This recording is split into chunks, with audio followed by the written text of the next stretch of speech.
नमस्कार।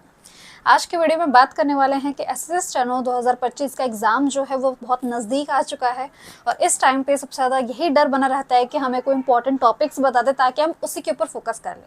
आज की वीडियो में हम बात करेंगे स्टैटिक जीके के टॉप 10 ऐसे कौन से इंपॉर्टेंट टॉपिक्स हैं जो कि आपको कर लेने चाहिए और उससे आप थोड़े सिक्योर हो जाएंगे और इसके अलावा आपको कुछ भी करने की ज़रूरत नहीं पड़ने वाली है। चलिए, सबसे पहले आपको ये देखना चाहिए कि आपका वेटेज क्या है। हमेशा अपने वेटेज के हिसाब से ही अपना समय हर एक अलग अलग सब्जेक्ट को आपको बांटना चाहिए। जैसे कि वेटेज अगर आप जीके जेस का देखें तो स्टैटिक जीके आपका 18 क्वेश्चंस की वेटेज रखता है 50 में से। इसका मतलब ये वाली जो वीडियो रहने वाली है ये बहुत इंपॉर्टेंट रहने वाली है और आपको सभी 10 के 10 पता होने चाहिए। ऐसा नहीं कि आप आगे जाके देख ले डायरेक्टली आपको 10 दिख जाएंगे तो हो गया। मैं समझाती हूँ, मैं आपको बताऊंगी कि इस टॉपिक से कितना डीप क्वेश्चन पूछा जाता है, किन किन चीज़ों का आप ध्यान रखेंगे तो आपका अच्छा खासा स्कोर बनने वाला है। इसी तरीके से हिस्ट्री के आपके 7 क्वेश्चंस आपको देखने को मिलेंगे, साइंस के आपको 7 क्वेश्चंस देखने को मिलेंगे, इकोनॉमिक्स के आपको 6 क्वेश्चन देखने को मिलेंगे, ज्योग्राफी के 5 क्वेश्चंस, करंट अफेयर के 5 क्वेश्चंस और पॉलिटी के 2 क्वेश्चंस। तो इन सभी के बारे में हम अलग अलग वीडियोस बनाने वाले हैं। अभी हम स्टैटिक जीके के बारे में बात कर रहे हैं, ठीक है। चलिए, सबसे पहले हम इंपॉर्टेंट टॉपिक्स देखते हैं स्टैटिक जीके के। मेरे हिसाब से मुझे पहला वाला जो टॉपिक है उसे बताने की जरूरत भी नहीं है और आप इसे पहले से ही समझते हैं, जो कि है डांस एंड डांसर। ठीक है, आपको पता होना चाहिए कि एक जो डांसर है वो किस डांस से एसोसिएट करते हैं, उन्हें कितने अवार्ड दिए गए हैं। यहाँ पे जो क्वेश्चन आता है वो इस तरीके से आता है, मान लीजिए पर्टिकुलर डांस पूछ लिया, यहाँ पे आप क्लासिकल डांस की बात कर रहे हैं या फिर आप फोक डांस की बात कर सकते हैं, बट मेनली आपको जैसे कि हमें पता है जो आपके क्लासिकल डांस हैं उनके जो डांसर्स हैं मेक श्योर आप सभी के उनके जो अवार्ड वगैरह हैं उन चीज़ों को ध्यान रखें।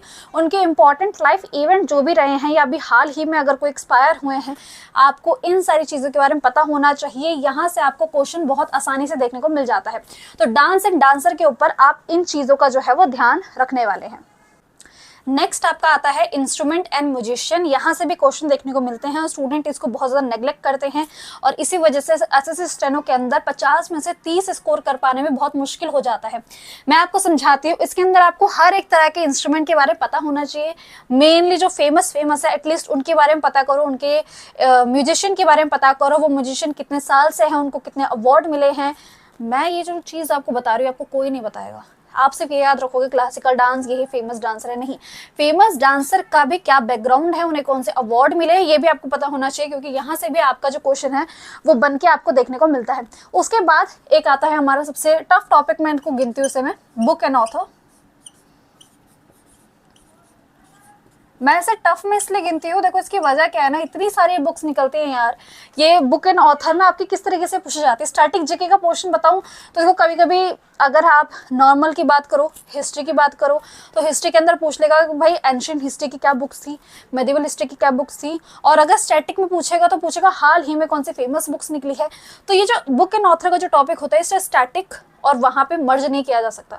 स्टैटिक जीके अपने आप में बहुत बड़ा समंदर है, बहुत बड़ा समंदर है, जिसको अगर आप खत्म करने जाओ तो नहीं हो पाएगा। इसीलिए कुछ कुछ चीज़ों का अगर आप ध्यान रख लो, कुछ कुछ मेन जो टॉप 10 टॉपिक्स है, कोई कहता है 5 टॉपिक कर लो हो जाएगा, देखो मेरा कहना है कि 10 टॉपिक आपको करने चाहिए। स्टैटिक जीके काफ़ी अच्छा पोर्शन है और इस 18 में से भी आप बहुत मुश्किल से 10 कंप्लीट कर पाओगे और ये 10 भी तब इतना करने के बाद होगा। मैं आपको डरा नहीं रही हूँ, बस आपको ये बता रही हूँ कि स्टैटिक जीके जो है ये आपकी काफ़ी ज़्यादा टफ पूछी जाती है। तो थर्ड वाला जो होगा वो आपको बुक एंड ऑथर। इसके बाद एक छोटा ईजी है, मुझे ऐसा लगता है ये फ्री के नंबर देके जाता है, सेंसस, जो कि 2011 का है। इसको आप अच्छे से पढ़ लें, कौन कौन सा स्टेट है आपका, लिटरेसी रेट, सेक्स रेशो, ये सब जो है इनके बारे में आप थोड़ा बहुत पढ़ सकते हैं, ठीक है। डेंसिटी वाइज, पॉपुलेशन वाइज इन थोड़ा बहुत पढ़ लेना। और आजकल तो काफ़ी ज़्यादा ना, मैं बताती हूँ एक और चीज़, हम क्या करते थे, याद रख लेते थे भाई बिहार किस चीज़ में आगे है, केरला किस चीज़ में आगे, ऐसे करके याद रख लेते थे। अब क्या हो रहा है, अब क्वेश्चन आ रहा है परसेंटेज पे, तो परसेंटेज को जरूर ध्यान रखना, ठीक है। ये चीज़ मैं आपको बताती हूँ, यहाँ पे परसेंटेज का जरूर ध्यान रख लेना। थोड़ा बहुत परसेंटेज भी आपके माइंड में होना चाहिए कि परसेंटेज क्या है। अप्रॉक्स तो देखो दिमाग में रखना, क्योंकि वो क्वेश्चंस ऐसे नहीं बनाएगा कि आप कंफ्यूज हो, ठीक है। उसके बाद आता है आपका फेस्टिवल एंड मेला।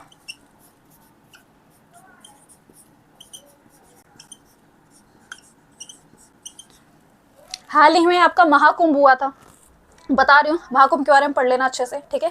थोड़ी बहुत हिस्ट्री वगैरह पढ़ लेना। फेस्टिवल मेला कौन कौन से हैं, जैसे अंबुबाची मेला होता है, ये सब जो है, और काफ़ी कामाख्या टेम्पल से रिलेटेड जो होता है मेला लगता है, फेस्टिवल लगता है, तो इन सब बारे में भी आप थोड़ा बहुत पढ़ के जाना, क्योंकि यहाँ से भी आपको क्वेश्चन देखने को मिलता है और स्टूडेंट इसको बहुत नेग्लेक्ट करके जाते हैं। अगर आप एसएससी स्टेनो 2025 को अपना आखिरी अटेम्प्ट बनाना चाहते हैं तो एक बुक आपके लिए काफ़ी मददगार रहने वाली है।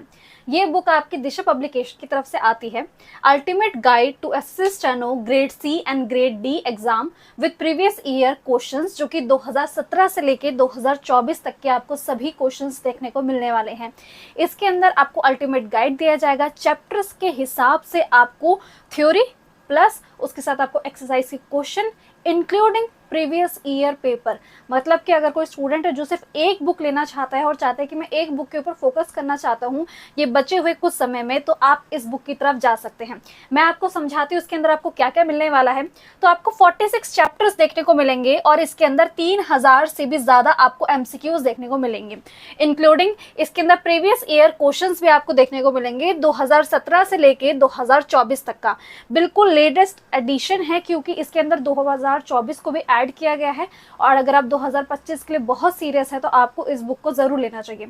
आगे बात करते हैं, रीजनिंग के अंदर आपको 24 चैप्टर्स देखने को मिल जाएंगे। यहाँ पे साइड में हम ऐड कर देंगे कि क्या क्या कंटेंट आपको देखने को मिलेगा। मेक श्योर आप वीडियो को पॉज करके हर एक चैप्टर को गौर से देख लीजिए कि किस तरीके से बेहतरीन तरीके से इस बुक को डिजाइन किया गया है। जनरल अवेयरनेस के आपको 8 चैप्टर्स देखने को मिलेंगे और इंग्लिश के आपको 14 चैप्टर्स देखने को मिलने वाले हैं, और इसके साथ साथ आपको प्रीवियस ईयर क्वेश्चंस भी देखने को मिलने वाले हैं जो कि 2017 से लेके 2024 तक के हैं। ये बुक आपको आसानी से अवेलेबल हो जाएगी। मैं आपको डिस्क्रिप्शन में इसका लिंक प्रोवाइड कर दूंगी, तो वहां से जाके आप खरीद सकते हैं। और ये सभी चीज़ों को जानने के बाद, इस PDF को देखने के बाद आपको इस बुक की तरफ ज़रूर जाना चाहिए। फिर उसके अलावा फेमस अवार्ड्स, अब ये थोड़ा ओवरलैपिंग हो जाता है। अभी अवार्ड्स रिलेटेड हो सकता है किसी एक्टर को मिले हैं, किसी डांसर को मिले हैं, किसी म्यूजिशियन को मिले हैं, तो ये फेमस अवार्ड्स हाल ही में जो मिले हैं और अवार्ड्स कितने टाइप्स के होते हैं ये सब आपको पता होना चाहिए, ठीक है। ये आपका भारत रत्न ये किसको मिलता है, और खेल में स्पोर्ट्स में किस किस को अवार्ड मिले हैं, ये थोड़ा बहुत आपके अंदाजे में होना चाहिए। उसके बाद गवर्नमेंट स्कीम आपको पता होना चाहिए। अब आपको लगेगा गवर्नमेंट स्कीम आप करंट अफेयर की पढ़ लोगे। गवर्नमेंट स्कीम 2 टाइप की है, एक बहुत पुरानी वो आपको स्ट्रेटेजी में पढ़नी होती है, और हाल ही में लॉन्च हुई आपको करंट अफेयर के अंदर पढ़नी होती है। दोनों बहुत ओवरलैपिंग टॉपिक होते हैं, तो यहाँ पे आपको पुराने से पुरानी जो स्कीम है वो आपको पता होनी चाहिए कि क्या क्या आइडिया रहता है उनका। उसके बाद एक और है जो आपकी GK की नॉलेज जो बचपन से हम याद करते हैं, जैसे कि फर्स्ट इन इंडिया।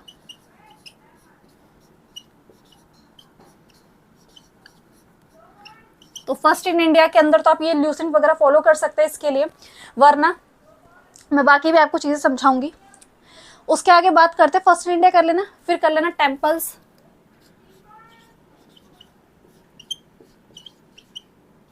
ठीक है। टेम्पल्स की आपको नॉलेज अच्छी खासी होनी चाहिए। और लास्ट में मैं आपको बोलूंगी स्पोर्ट्स।